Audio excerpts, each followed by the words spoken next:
നമസ്കാരം. വിഷുമായ സ്വാമി യൂട്യൂബ് ചാനലിലേക്ക് എല്ലാവർക്കും സ്വാഗതം.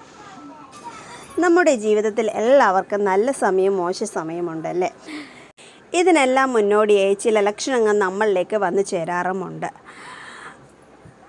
നമ്മുടെ ജീവിതത്തിൽ നല്ല കാലം വരുന്നതിനുള്ള ലക്ഷണങ്ങൾ എന്തൊക്കെയാണെന്ന് നമുക്ക് നോക്കാവുന്നതാണ്.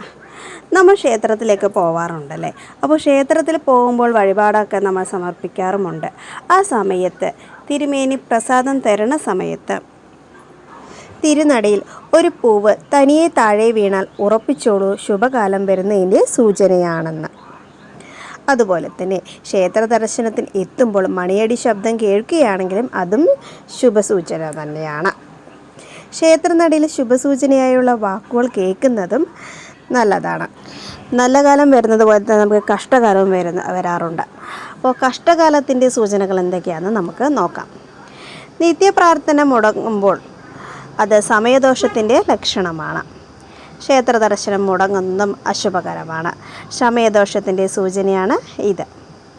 കഷ്ടകാല സമയത്ത് ക്ഷേത്ര ദർശനം ചെയ്യാൻ തോന്നില്ലെന്ന് അറിയുക. അപ്പോൾ ഒരു കാരണവശാലും ക്ഷേത്ര ദർശനം മുടങ്ങാതിരിക്കുക. വാച്ചിൽ സമയം നോക്കുമ്പോൾ സമയമായി കണ്ടാൽ കഷ്ടകാലത്തിൻ്റെ സൂചനയാണ്. ഉദാഹരണത്തിന് 10 അങ്ങനെയുള്ള സംഖ്യകൾ കാണുന്നത്.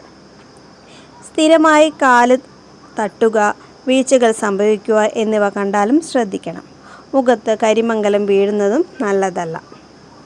വിഷ്ണു സഹസ്രനാമം ജപിക്കുന്നത് ദോഷം കുറയ്ക്കുകയും ഓം നമോ നാരായണായ എന്ന് ജപിച്ച് വ്യാഴാഴ്ച വിഷ്ണു ക്ഷേത്രത്തിൽ നെയ്വിളക്ക് തെളിയിച്ച ജീവിതം മാറുമെന്നാണ് വിശ്വാസം. എല്ലാവരുടെയും കഷ്ടകാലമെല്ലാം മാറി നല്ല കാലം വരട്ടെ എന്ന് പ്രാർത്ഥിക്കുന്നു. എല്ലാവർക്കും വിഷ്ണുമായ സ്വാമിയുടെ അനുഗ്രഹം ഉണ്ടാവട്ടെ എന്ന് പ്രാർത്ഥിച്ചുകൊണ്ട് നിർത്തുന്നു. നന്ദി, നമസ്കാരം.